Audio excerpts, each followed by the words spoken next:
The postseason is here in boys and girls golf, but that's far from the only sport where the stakes are high. Hello and welcome to another edition of Naperville Sports Weekly. I'm your host, Kim Pierce. Naperville North football picked up a much-needed overtime victory over Sandburg this week, improving to 3-3 on the season. But the Huskies were not the only team who needed extra time to decide their game. Let's kick off Week 6 with Naperville Central visiting Lockport. 1-4, Naperville Central is in playoff mode as the Redhawks need to win out to make the playoffs, and that starts with the road trip to Lockport. The Porters sit at 2-3 after a wild win over Naperville North. The Porters face a fourth down, and running back Chris Miller changes that by getting out of the dog pile and scampers deep into enemy territory. Field goal time for Lockport, but the kick is blocked. Aaron Kennedy falls on it for the Central recovery, and the Porters come away empty. Redhawks hope to feed off that in the second quarter, but Nick Mormon picks off Jackson Loth. Neither defense is letting up. Porters are moving with QB Brendan Metcher finding Adam Kozak, and he picks up a first down to get his squad into scoring position. Then Metcher hands off to Miller once again, and he bursts up the middle for the Porters' first touchdown of the game. Redhawks hope to get something before the break, and this pass from Loth looks promising as he hits Kyle Clark and brings the rock into opposing territory. Loth continues to use his arm. He drops back and fires to Vince Byrne, who goes up and makes the catch for the touchdown. An unbelievable catch by Byrne ties the game at 7 going into halftime. The defense steps up in the second half with Landon Giebel, who falls on the loose ball, and the Redhawks take over.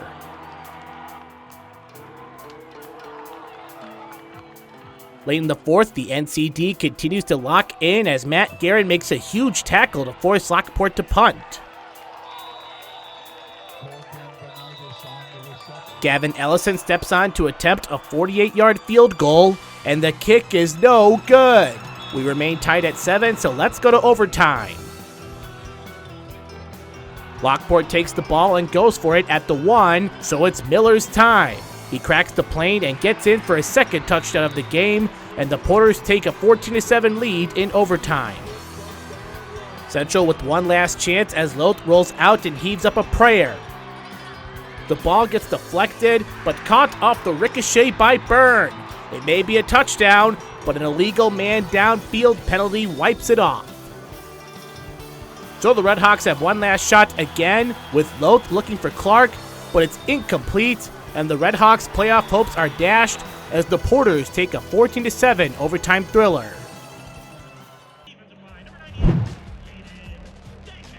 It's a warm scene for homecoming football night at Lincoln Way East. The Griffins face off against the visiting Mustangs of Metea Valley High School.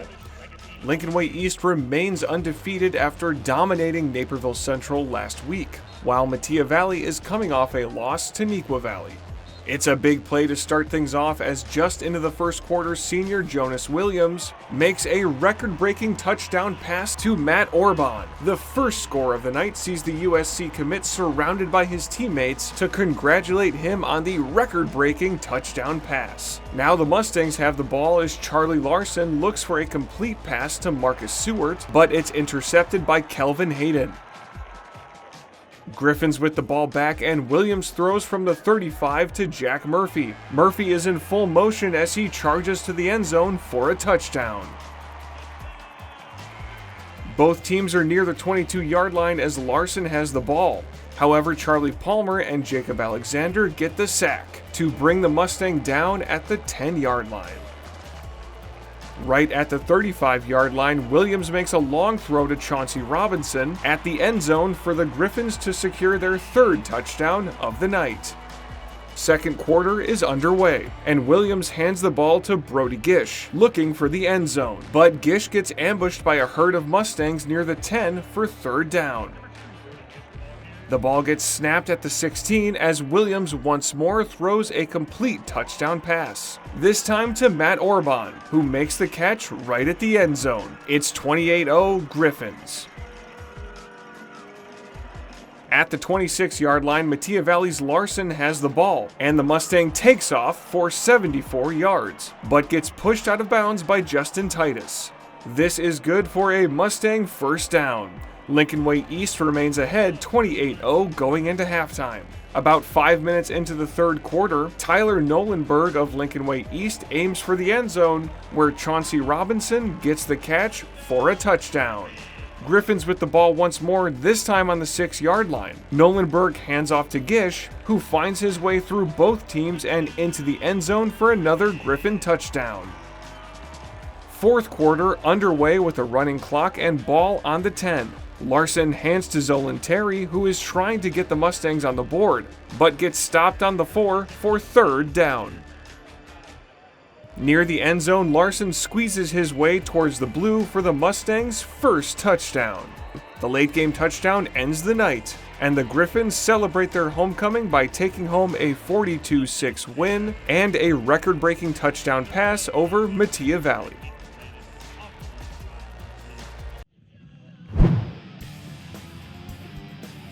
It's time for more Naperville football action. Tonight's matchup is the visiting Neuqua Valley Wildcats taking on the Homewood Flossmoor Vikings. The Vikings come into tonight after being defeated last week by Sandburg. The Wildcats, however, come off an impressive victory last week against the Metea Valley Mustangs and seek to upset the Vikings with a win for the first time in program history. Due to a fumbled punt return by the Wildcats, the Vikings start in plus territory as Rasan Coleman connects with Joaquin Jordan for a nice run after the catch. Coleman locates Xavier Pratt in the back corner for a Viking touchdown. Homewood leads 7-0. The Wildcats are quick to respond, and on their first drive, Drake Meneke connects to a wide receiver, William Kalsh, to tie things up at 7 after a successful PAT. Neuqua gets Flossmoor to third down. The Vikings aren't shaken as Coleman connects with Jordan, who takes it all the way for another Homewood touchdown. They lead 14-7 with 2.5 remaining in the first. On the Wildcats' next possession, Meneke faces the toss and quickly locates Ben Stefanski for another touchdown. We are tied up at 14 to end the first quarter. Opening the second quarter, the Vikings look to keep the offense going strong, but it's picked off by Pierce Stevens, giving the Wildcats excellent field position. Stevens' interception would then lead to a Meneke rushing touchdown, putting the Wildcats ahead for the first time tonight. The Vikings quickly work their way downfield. Coleman locates an open Courtney Smith out of the backfield as we're tied at 21 with 7 minutes remaining in the second. Neuqua is back inside the red zone after some fierce running from Stevens. His hard running leads to another Meneke to Stefanski touchdown, extending the Wildcat lead 28-21. Just before the half, the Wildcats managed to force a Viking punt. The blue and gold offense is looking for points and finds 7 as Meneke connects with Kolsch. But it's not over, and the Vikings don't go down without a fight, as they quickly work their way into the red zone. Coleman locates DeJean Taylor. Homewood Flossmoor now trails 27-35. The Vikings keep fighting, but the Wildcats fight harder, as Meneke fakes the keeper and he locates a wide-open Joshua Repman for Neuqua Valley's final touchdown of the night. Neuqua defeats Homewood Flossmoor for the first time in program history, 42-27. The Wildcats host the Naperville North Huskies next week.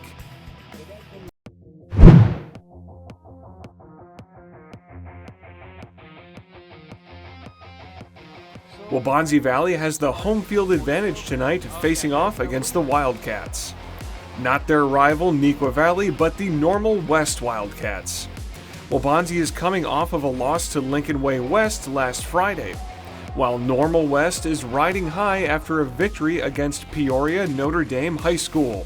This non-conference matchup sees both teams vying for victory, so let's start it off.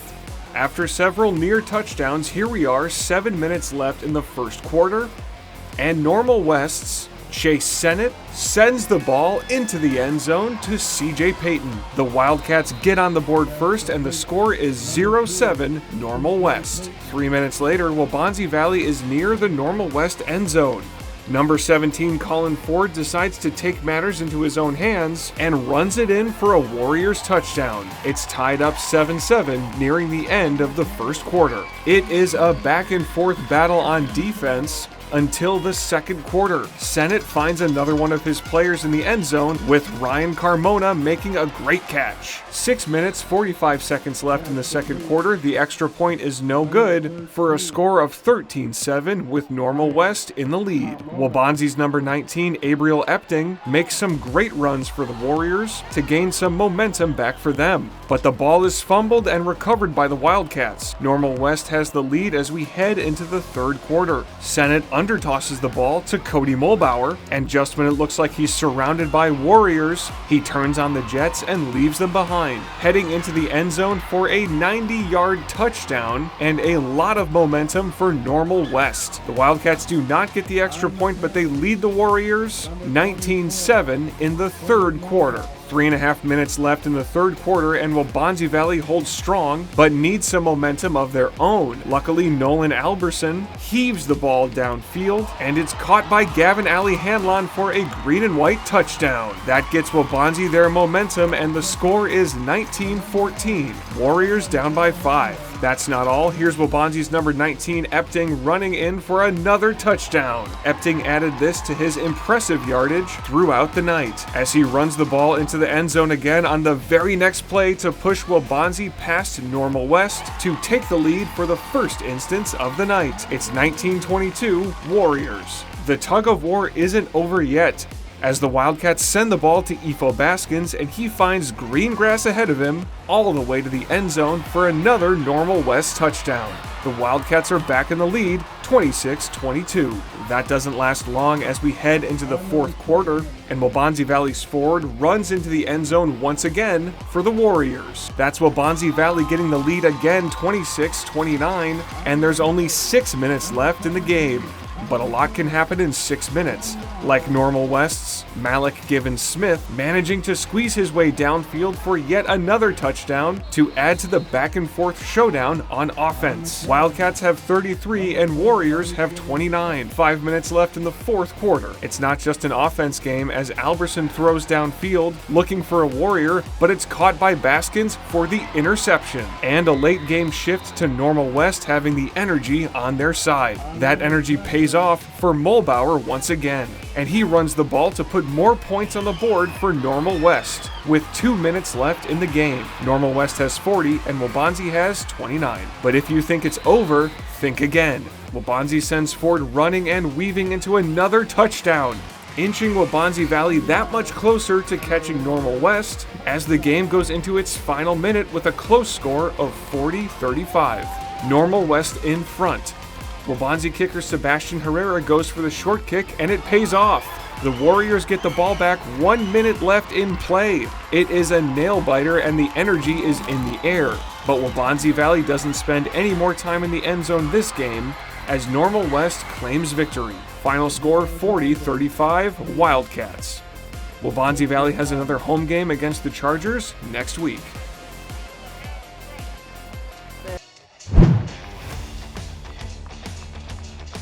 After a tough loss to Mount Carmel last week, Bennett Academy is looking for a bounce-back game against fellow Purple Division foe St. Patrick. In last season's matchup, the Red Wings walked away with a 49-30 victory over the Shamrocks. Both teams enter tonight's game with a 3-2 record and 1-0 in division play. St. Patrick receives the ball to begin the game and drives all the way down to the 5-yard line, and Joseph Costanzo is on the field to cap it off with a field goal. However, Bennett's Patrick Porcelli times his jump perfectly and gets his hand on the ball. Tremendous effort on the blocked field goal keeps the game scoreless. Later in the quarter, Gavin Gardiner drops back to pass, goes deep, and Costanzo comes down with it right on the goal line. On the very next play, Anthony Catron gets the carry, and he follows a good push by his offensive line and reaches the end zone. St. Patrick strikes first. It's 7-0 with 3 minutes left in the first. Now in the second quarter, quarterback Ben Clevenger is back from a one-game absence, and he makes his presence felt early. This tough 20-yard run has Bennett on the cusp of tying this game up.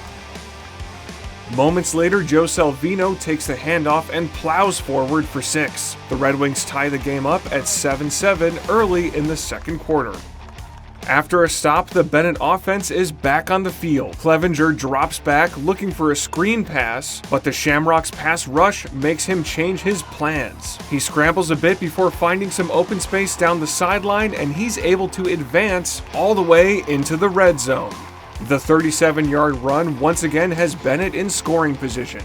St. Patrick was able to force a 4th down, which brings Michael Conway on the field for a field goal attempt. The hold is good and Conway shoots it right through the upright. Bennett goes up to 10-7 midway through the second quarter. On the ensuing Shamrock drive, Catron has the ball again. He sidesteps a couple of defenders, but Luke Crowder gets his hand on the ball, jars it loose, and then dives on the free ball. The strip and recovery by Crowder gives Bennett possession in St. Patrick territory. 8 minutes later, Clevenger rolls to his right looking for options. He turns to his left and finds a wide open Luka Diomede, and he will stroll into the end zone untouched. With that, the Red Wings extend their lead to 17-7 with 3 minutes left in the half. Now in the third quarter, the Shamrocks are down 17-10 after a field goal by Costanzo. Gardiner fakes the handoff to Catron and then unloads a deep throw downfield to Timmy Shayer, and he's got a touchdown. St. Patrick ties it up midway through the third quarter. Just minutes later, the Shamrocks offense is back on the field, and Jaden Miranda takes the handoff. He finds a huge hole in the defense, and he is off to the races. Nobody is near him as he strides into the end zone. St. Patrick takes the lead 24-17. After another stop, the St. Patrick offense is on the move again. Catron has another red zone carry, and he runs through a couple tackles and nearly takes this one all the way. But he'll get another crack at it, and this time he's in easily. Catron's second touchdown run extends the Shamrock lead 32-17 with 10 minutes left in the game. Luke Doyle has some impressive kickoff returns this year, and St. Patrick is giving him another opportunity. He picks up some good blocks and cuts up the field. He advances into Shamrock territory and is knocked out of bounds near the 30-yard line. Bennett is down 2 possessions with 9 minutes left to play. Moments later, Clevenger drops back, looks deep, and gives Diomede a chance to go one-on-one with his defender and win the battle in the end zone. He completes the contested catch, and Bennett makes it a one-score game again. It's now 32-24. On the next St. Patrick drive, they continue to ride with Catron. This time he finds the hole right in the middle and he hits it with speed. No one's going to catch him as he crosses the goal line for a third time in the evening. St. Patrick would tack on another touchdown later as they go on to defeat Bennett 46-24, advancing to 4-2 on the season. First half, I feel like we just came off the bus slow. We knew we were better than this team. We knew we could beat this team, and we showed in the second half. We went in, halftime 17-10. Final score is 24-46. Every single drive we had the ball, we scored a touchdown, so there's nothing you can really say about that. Really think, depending on the game, we could do everything, honestly. I have faith in Gavin, I have faith in our receivers, our defense. I have faith in everything. I think we're just strong all around. If I'm strong, if everyone on the team's strong, O-line's strong, running back strong, quarterback strong, defense strong, we all strong. We all together. We do everything perfect. The first half, we came out, we punched them in the mouth, and I think second half, we still fought, but they obviously figured out a few of our schemes, and we got to just flush it and come back for next week for Fenwick.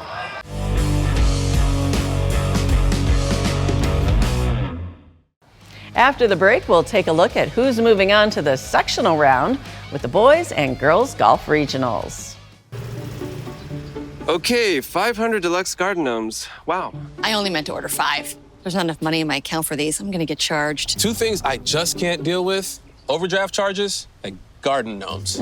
But your BMO Smart Advantage checking account gives you an extra day to avoid an overdraft fee. Nice to see a bank cutting people some slack. Well, mistakes happen, and we give you time to correct them. So you don't like gnomes, huh? What about that one? That one I like a lot. When it comes to buying a car, you want a deal that's fair, and that's exactly what you'll get at Fair Oaks Ford.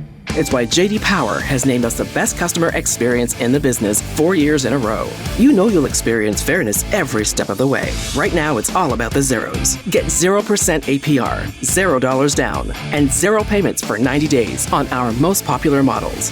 Fair pricing, fair deals. Fair Oaks Ford. It's right there in our name. Visit us on Ogden Avenue in Naperville or at fairoaksford.com. The first regionals of the year have arrived, with our local golfers hitting the links, looking to earn another round when sectionals tee off later in the week. Let's get things underway at Naperbrook with the 3A Boys Golf Regional. The Boys Golf Regionals are here on a sunny day at Naperbrook Golf Course. All 6 of our area teams, including back-to-back defending regional champions Bennett Academy and DVC champions Naperville North, tee off against 7 other teams in a bid to secure low scores with sectionals taking place next week.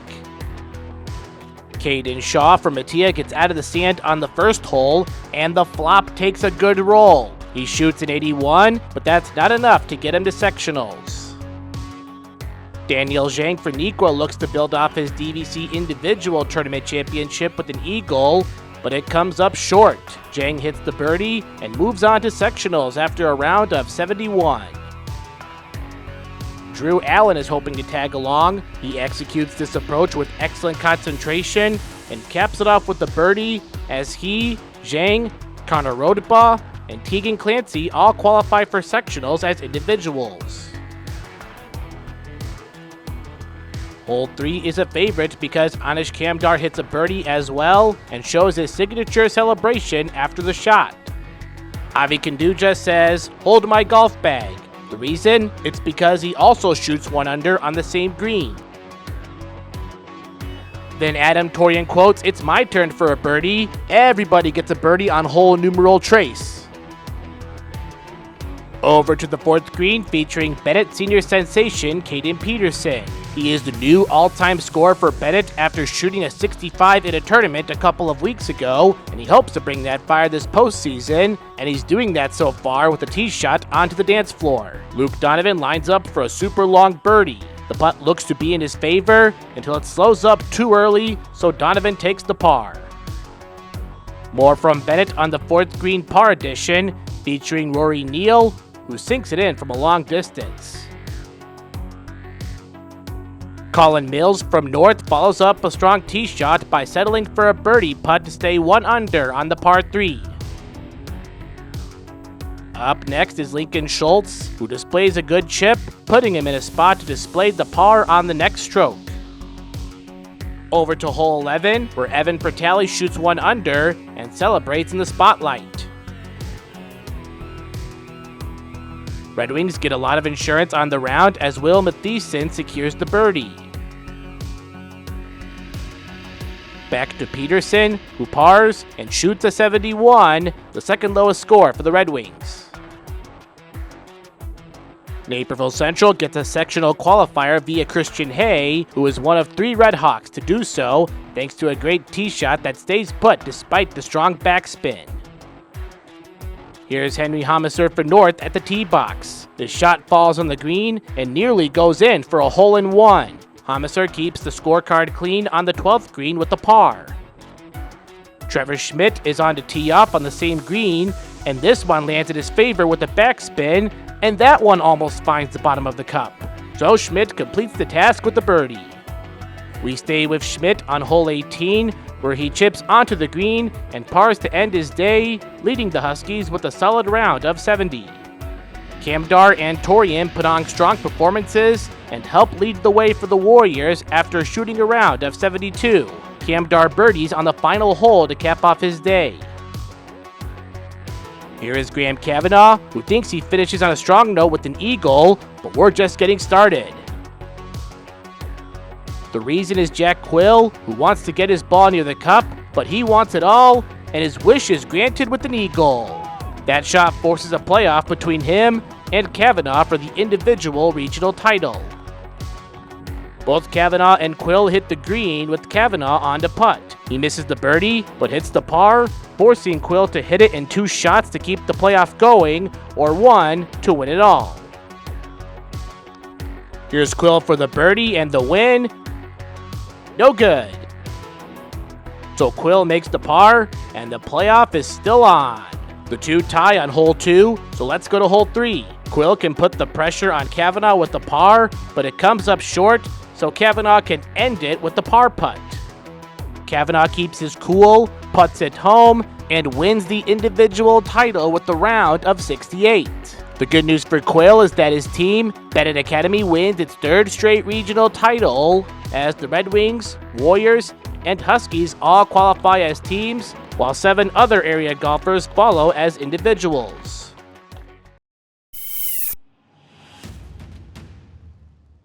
The Geese are out in full force at Bloomingdale Golf Club as they watch over the 2A Girls Regional, hosted by Glenbard West. Naperville North and 3-time defending regional champs Bennett Academy hit the links against 9 other teams looking to secure their sectional spot. Maddie Maldonado gets it going on the 3rd green as she places her shot from the fairway right into putting position. Mia Curavilla makes the most out of her approach on the hole with a chip that sets her up near the cup.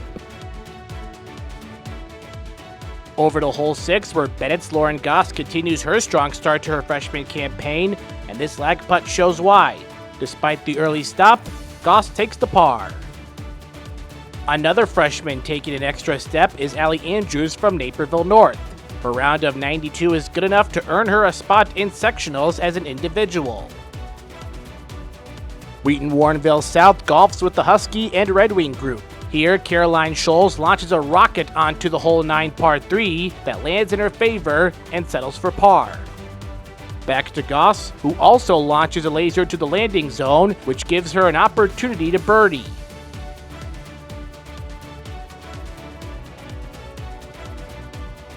Let's take a look at the attempt, and Goss gets it done to go 1 under. Teammate Kate Lewis joins the putt party by seeking a birdie for herself. Raina Massarin does not hit a birdie, but she will gladly take the par on the 9th green. Over to hole 13, where Tiger Brooke Calabrese recovers with the par after fighting an uphill battle, but hey, a par is a par. Curavilla is another individual qualifier for the Huskies, shooting a 91 to help punch her ticket as this tee shot shows. Addison Saganik is off to a slow start, but she gets it together with the chip that lines her up for a par, and she locks it in to stay even. On the final green, Massarin caps her day off with the par and shoots the Red Wings' second lowest score with a 76. That lowest score for Bennett comes from Goss, who pars and shoots a round of 75 to put her in favorable contention for the individual regional title. However, Saganik says not so fast. Not only will she one-up Goss with the birdie, but that results in a playoff between the 2 golfers for the individual title. On the 10th green, Saganik has a chance to win it early with the birdie, but misses it. She hits the par, but that leaves the door open for Goss, who can keep the playoff going with the par for herself. Goss steps up with ice in her veins as she sinks the par, and we continue the playoff on hole 11. Both Saganik and Goss are in bogey mode, but Goss can put the pressure on Saganik with the first attempt. Her putt misses the cup, and Saganik gets another chance to win it. This time, Saganik puts it into the bottom of the cup, and she is the individual regional champion after a round of 75. Team-wise, it's Bennett Academy taking home its 4th straight regional title ahead of Wheaton Warrenville South and St. Francis.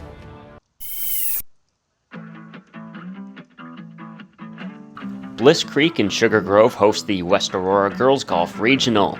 DVC champion Metea Valley, Waubonsie Valley, Naperville Central, and Neuqua Valley are all competing alongside the Oswego Co-op and their star sophomore Allie Wertel.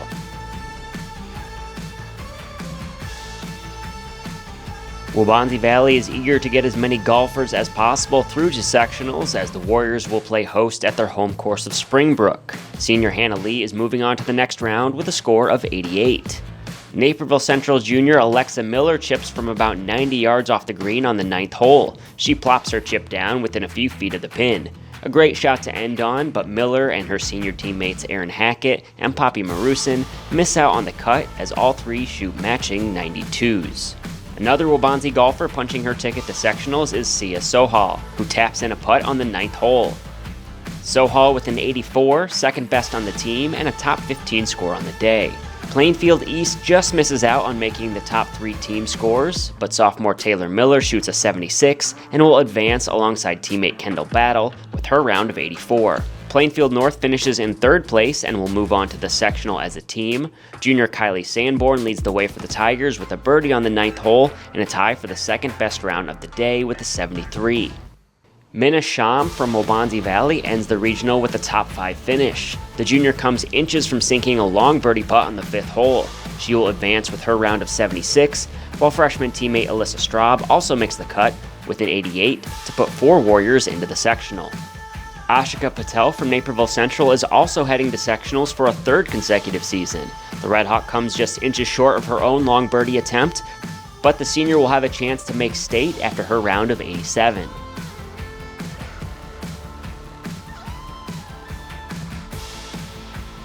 Neuqua Valley also has a golfer moving on to the sectional round. Malar Anand follows up a strong performance at the DVC Championship with a round of 87 and a sectional spot for the Wildcats.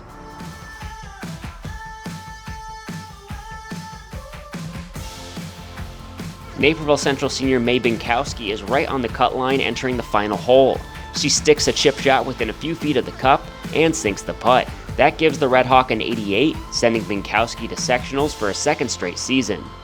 The star of the show in this one is Allie Wertel from the Oswego Co-op. After winning just about every event she's played in this year, she takes home the regional title as well with a fantastic round of 65.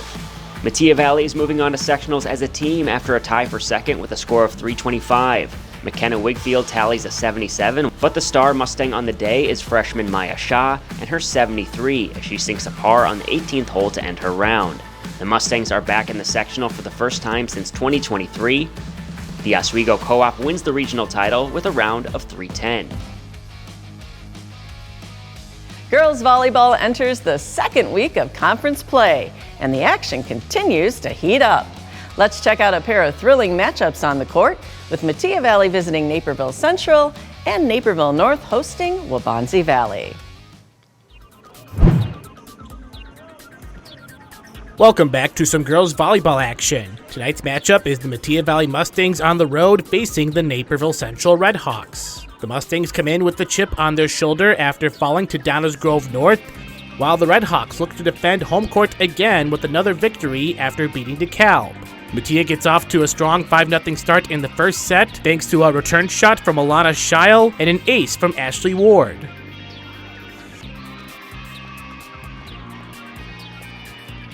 The Hawks and Stangs exchange points as we're tied up at 11 until Annabelle Kreitzer picks up an ace, and Caroline Impey comes in for the kill, and that 2-point stretch gives Central a 13-11 lead.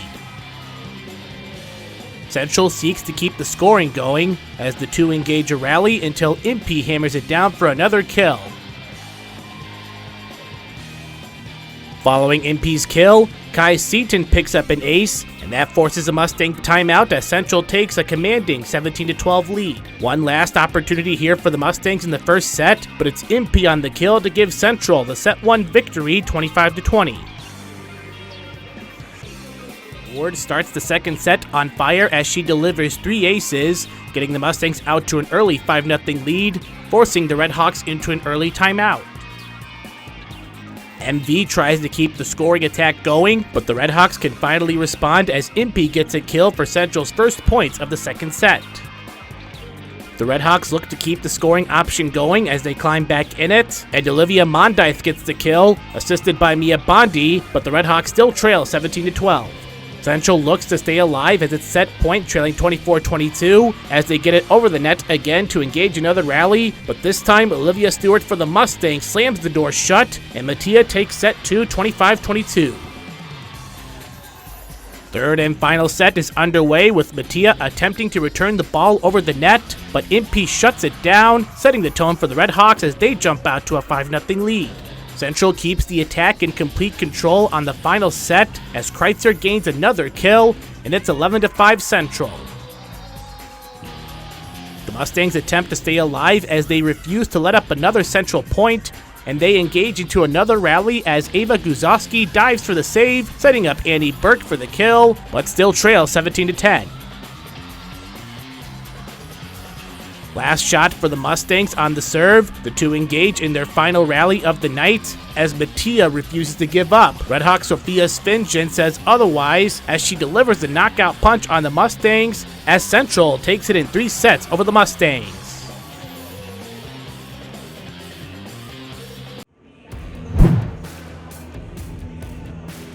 Naperville North is getting its pink on for tonight's volleyball matchup in honor of Breast Cancer Awareness Month. Both the Huskies and Waubonsie Valley Warriors are displaying a sea of pink as they compete for a DVC matchup. The Huskies are coming off a loss to Bennett Academy, while the Warriors are fresh off a win over St. Charles East. The Huskies waste no time as Kate Provenzano displays a kill for some early momentum. This set shows a 3-point lead for North until Chloe Golaller jumps up to deliver a kill shot, and the Warriors are down by 2. Now down by 1 for Waubonsie, Olivia O'Hara serves, and that results in an ace for a 12-12 tie. Annette Bendar serves for the Huskies, and that also turns into an ace, and it's 16-15 North.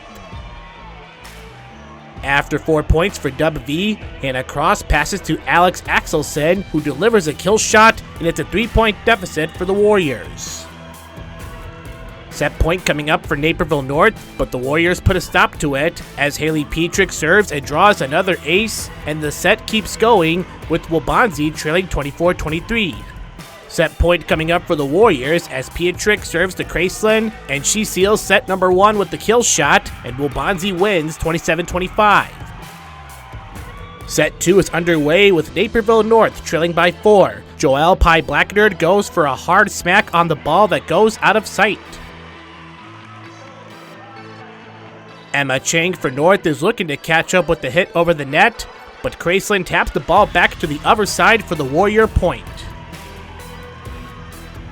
Waubonsie sure brought out its deck of cards because O'Hara displays another ace, and the Warriors take a commanding 11-4 lead. And it's gone because Naperville North comes back and retakes the lead, with Emma Chang running to Grace Anderson's pass and displaying an aggressive kill shot. Huskies are up 21-18. Later in the set, we are tied at 23. Hannah Cross for Waubonsie makes the pass to Annabelle Black and completes the kill mission to break the tie. Petrick is on to serve with match point coming up for Waubonsie. Pye Blacknerd goes for the kill shot, but the ball goes into foul territory, resulting in a point and a win for the Warriors. Waubonsie Valley takes it in straight sets, 27-25 and 25-23. Our local boys soccer teams are preparing for the playoff push just a few weeks away. In the meantime, the battle for the top of the DVC continues with a pair of undefeated teams in conference play matching up as Waubonsie Valley visits Naperville North. The Naperville Central Redhawks finish off their 4-game homestand with a conference showdown with Mattia Valley. The Redhawks come into tonight's game with a 10-2-1 record, while the Mustangs stand at 5-10. In their meeting last season, Mattia Valley emerged victoriously in a thrilling double overtime win. We'll pick things up just 3 minutes into the action with Eli Gerald advancing by multiple Mattia Valley defenders. He crosses it over the middle where Brady Strang is there to tap it in. The Redhawks strike early, going up 1-0 after just a few minutes of play. Minutes later, the Mustangs are headed the other way with Eric Jernigan leading the charge. He has a one-on-one matchup and he's able to get a step ahead. He shoots for the far post, but it barely misses the mark. Naperville Central maintains its 1-0 advantage. Back on the other end, Michael White eludes a couple Mustangs and unloads a shot that is deflected away by a diving Chase Grossrenaud. A great effort from the Mattia Valley keeper keeps the game at 1-0. Now with under 3 minutes left in the half, Jacob Adams delivers a perfect pass to Matthias Jacobs across the field. He sends it into the back of the net. The Redhawks extend their lead to 2-0. The Redhawks are not done yet. Jacobs advances and passes over to Michael White. He evades one defender and fires a low shot that's just past the keeper's reach. Third Naperville Central goal comes with just 30 seconds left to play in the half. Now in the second half, the Mustangs have a free kick opportunity. Michael Berkner puts it on goal. Victor Kopecki deflects it once and then again after an attempt from Ethan Arbitman. Some solid goalkeeping by Kopecki keeps Metea Valley off the scoreboard. Later in the half, Ryan Gervais sends a pass towards the middle to Eli Gerald. He corrals the pass and shoots a bouncing ball into the net. With that, the Redhawks have a comfortable 4-0 lead. Just moments later, Gerald is back on the attack. He and Michael White perform a give and go that results in Gerald's second tally of the evening. That is goal number 5 for the Redhawks as they go on to defeat Metea Valley, improving to 3-1 in DVC play. It's a breezy evening at Naperville North as the Huskies have home field advantage, taking on the Waubonsie Valley Warriors in this DVC boys soccer matchup. Both North and Waubonsie are undefeated in conference play at 3-0, with first place in the standings on the line. 5 minutes into the action and the Huskies look to break the early deadlock. Off Josh Peterson's corner, the Warriors deflect the kick, but the ball finds the foot of Kaylin Gacchione, who sneaks it past Waubonsie goalkeeper Sebastian Herrera. North strikes first with the 1-0 advantage. A few moments later, the Warriors look to equalize. Yasser Gomez passes to Emmanuel Pereira. Pereira taps it to Gavin Byrne, who goes for the strike. North goalie Jack Buska reels it in and makes a great save to maintain the lead. The blue and orange keep the offensive momentum rolling as Josh Peterson avoids Waubonsie's defense and creates space for teammate Anthony Flores. Flores attempts a header, but Herrera makes the stop for Waubonsie. We go into the halftime break with North up 1-0. Now in the second half, the blue and orange keep their foot on the gas pedal as Luke Boska slides a ball to Dylan Healy. Healy's pass sets up Josh Peterson. Peterson opens his account and cashes in. North is now up by a pair of goals. The Warriors look to respond. Off a Waubonsie cross, Dima Busuik picks it up, but his attempt is denied by Jack Buska to keep the game at 2-0. Josh Peterson steps up for the free kick. He curls it right into the hands of Sebastian Herrera, who makes a much-needed save for Waubonsie to keep the game within reach. A few minutes later, Peterson picks up the loose ball in traffic and curls it to Luke Buska. Buska's strike is deflected by Herrera, but Waubonsie is unable to get many more chances as Naperville North wins the match by the final score of 2-0. The Huskies remain undefeated in the DVC and improve to 13-0-4 overall. The Blue and Orange can clinch the DVC title with a win over Neuqua Valley on October 14th.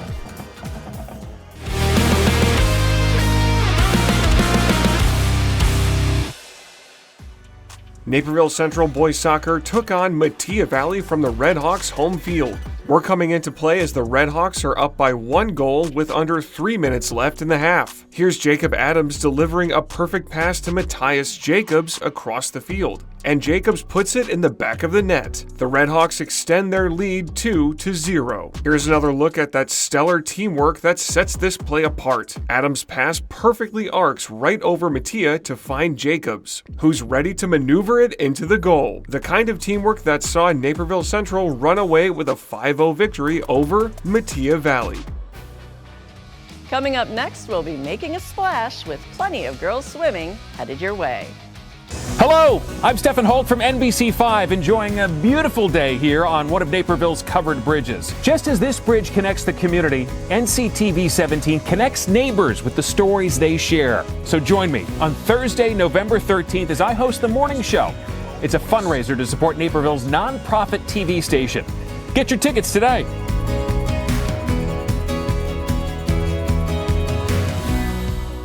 Local news is your lifeline.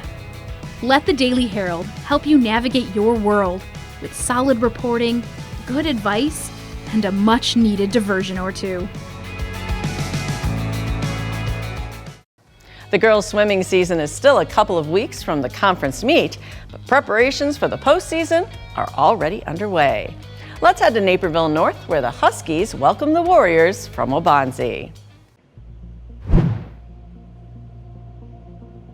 Waubonsie Valley Girls Swimming travels to Naperville North for a late-season DVC matchup. With a DVC championship meet a few weeks away, both teams are looking to hit their stride, beginning with the 200-yard medley relay. North's Delaney Lund and Waubonsee's Mirabelle LaCourciere are neck and neck, competing for the lead as the first swimmers in the pool. Lund has a slight advantage after getting to the wall first, with LaCourciere applying the pressure.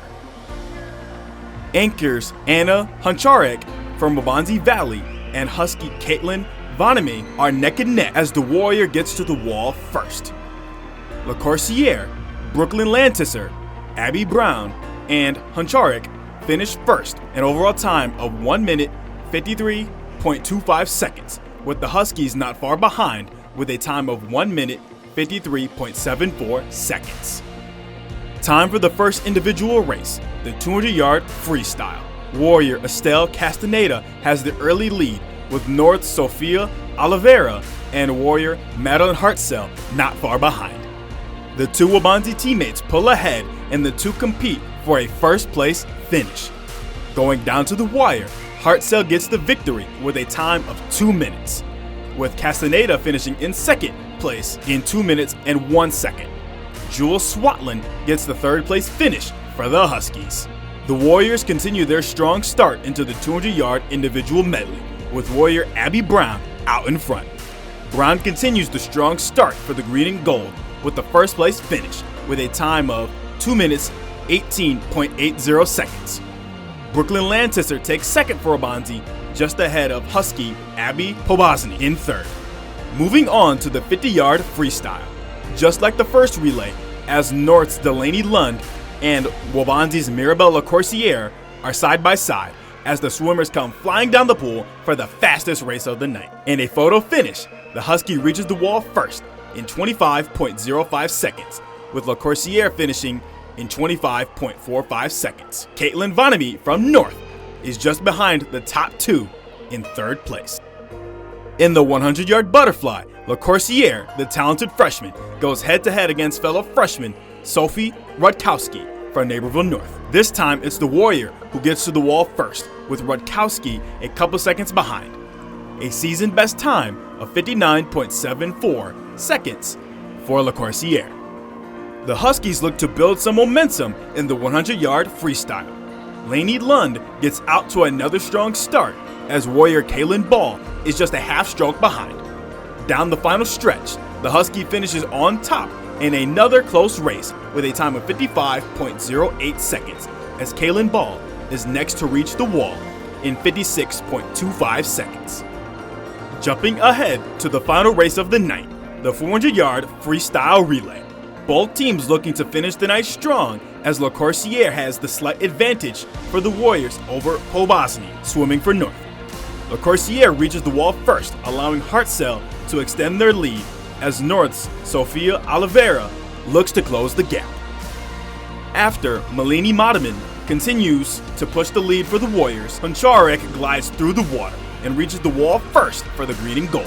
LaCourciere, Hartzell, Modeman, and Huncharek close out the night with a time of 3 minutes 45.92 seconds. North's Pobosny, Oliveira, Jane Freeman, and Jules Swatland finish in 3 minutes 52.68 seconds. That helps Waubonsee Valley secure the team victory over Naperville North by the score of 122-64.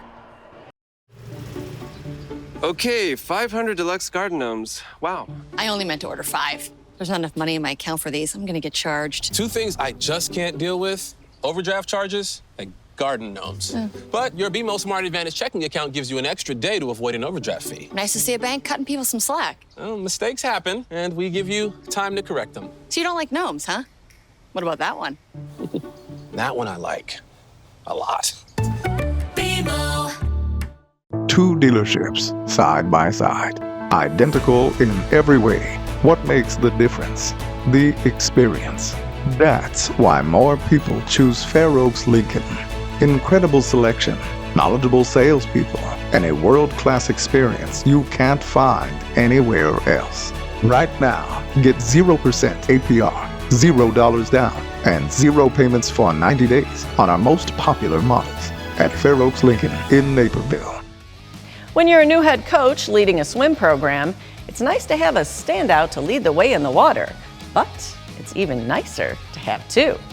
Ryan Scrid has more on the Pieter twins from Neuqua Valley Swimming in our latest feature story presented by Fair Oaks Ford.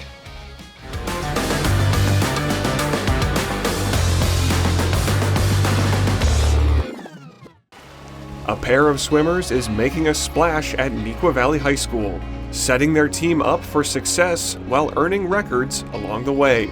Twin sisters Carolina and Sophia Pieter are two powerhouse members of the Wildcats swim team, which claimed the top spot in the DuPage Valley Conference last year. Their swimming skills and their similarity often earns them some special recognition at the pool.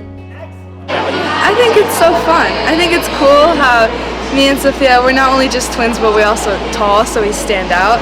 I love watching people's faces being like, oh my gosh, like they're so tall, but then they're like, oh my gosh, there's two of them. Because a lot of times people say good job to me, but I wasn't the one that swam.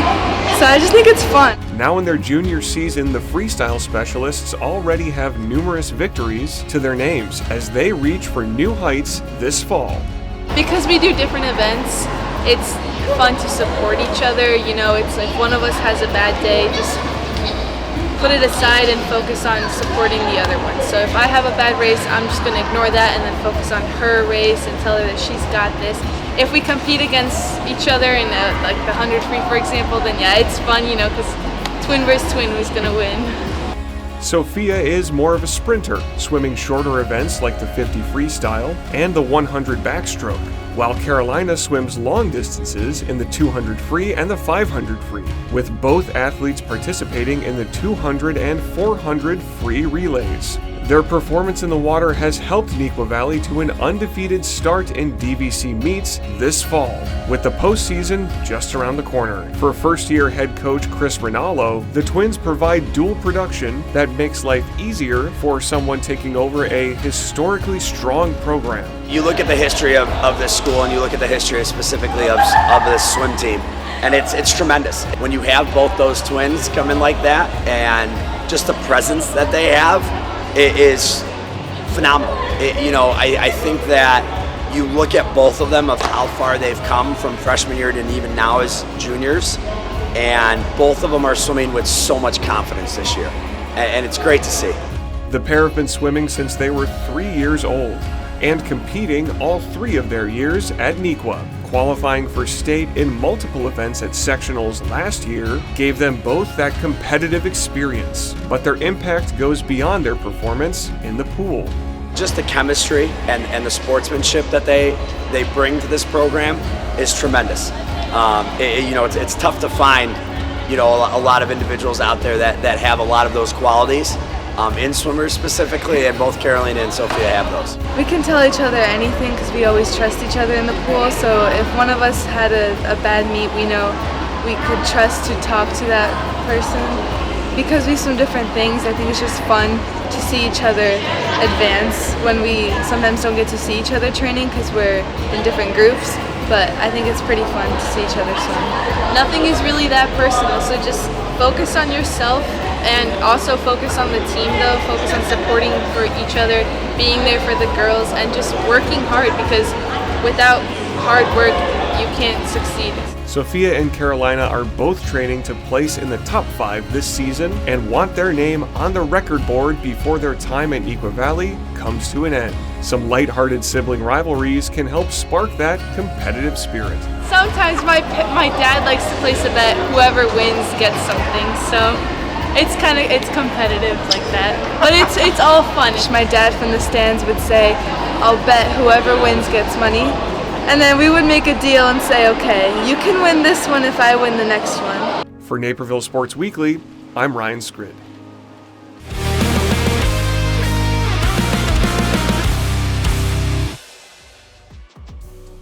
It's Neuqua Valley against Waubonsie Valley in girls volleyball, and Neuqua has won the first set. The second is a close game with the Wildcats on the bounce back after being down. We're jumping into set 2 and both teams are tied at 20. Sienna Bialik makes a serve into Wildcat territory.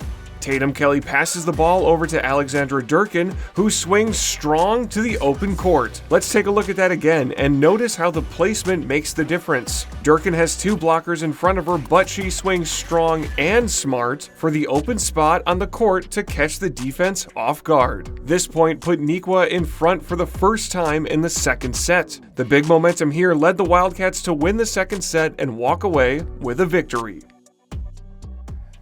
We wrap up this week's show out on the tennis courts with the final week of the DVC regular season. Waubonsie Valley welcomed Naperville Central for a showdown decided by 1 match.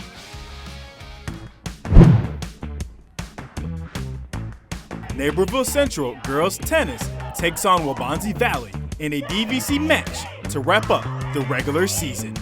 With the conference tournament just a week away, there are still valuable points to be earned in the team standings. In one singles, Central's Kavya Parameswar matches up against Waubonsie's sensational sophomore, Lydia Paranto. Shortly after the Redhawks serve, the two stay on the move. Parameswar puts an end to the rally with a quick return as Paranto is unable to keep the point alive. Another rally begins from the back line, with each return being faster than the last. Paranto puts an end to the volley with an amazing return that stays inbounds for the score. The Warrior forces Central's Parameswar into multiple tough returns. Paranto sends a shot into the corner as the Redhawk can't get enough power behind her return to keep the play going. Lydia Paranto goes on to get the 2-set victory for Waubonsie, 6-0, 6-1. Switching over to doubles with Redhawks' Grace Kistler and Claire Cameron taking on Waubonsie's Chloe Cochran and Davy Rao. The Redhawk duo applies the pressure early as Claire Cameron's return bounces high into the air for the score. After splitting the first 2 sets, we move on to the tie-breaking 3rd set. Taking advantage of the Redhawks' positioning, Waubonsie's Chloe Cochran's return goes in between the Redhawks and through for the point. The Redhawks go on the attack with strong returns, which the Warriors are able to rally. After taking a few steps forward, Grace Kistler's return goes low to the ground as the Warriors are unable to get their return back above the net. Central wins the tiebreaker set, 10-4. At 2 doubles, Waubonsie's Sana Kalra and Carrie Gar take on Central's Amy Yang and Chaley Ha. Attacking the net after the Redhawks serve, Amy Yang's return is too fast for the Warriors as Central takes the point. Moments later, Kalra interrupts the rally by playing it short for the point, a heads-up play from the Warrior. A backline rally between Kaylee Ha and Kalra. Gar attacks the high Redhawk return and splits the Redhawks for the score. Gar and Kalra get the 2-set victory, 6-3, 6-4. Ending the night with 2 singles with Central's Rena Zhu and Waubonsie senior Amanda Kornak.